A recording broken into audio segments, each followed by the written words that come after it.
Right, good morning, good afternoon, good evening. Guys, nandito tayo ngayon upang gagawa tayo ng deep well. Ito ay balon.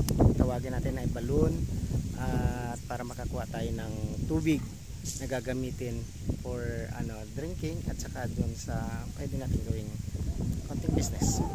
So guys, andito tayo para tumulong dito sa ating mga kasamahan. Ito mga pamangkin ko, kapatid, at dito mga pinsan. So kami lang po dito. Yan guys, yan yung area namin. Gagawin natin balon. Sandun yung deep well, pang natin, yung motor, pang natin na sip-sip ng tubig. Yan, medyo malalim na siya guys. So yan gagawin natin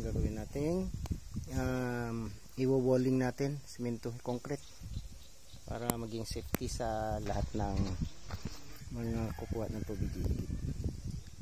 So yan, kami andun yung lagay naman ng tubig para maghalo.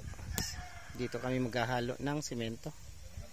Yan, para pang namin daily. Nagawa na kaming dalawang block dito para doon kami magbubuhos.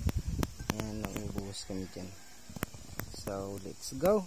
Ito exactly ito kung ito tayo naman contract nito man kahit tak pa umagid na din doon sabi ni kanang okay na naman dito so kung makita ito nagpito na sa gabi din sakpatan motor mahala ito.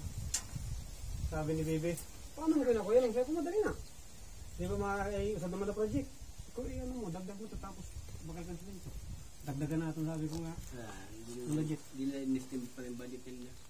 Pero bahala naman, doon ako legit yan. Kaso lang ginawa ko kapitang kaya kung bagadaan kang hanggang kaya. Kaswad, ang problema lang sa ako ng compute, pag may trabaho, ipatrabaho na yun, tapos ako matter magkatapos. Yan tapos yun, isang piso ra. Computong ka lang. Buong. Ay talaga ako, damo-damo ka dyan ng gulay.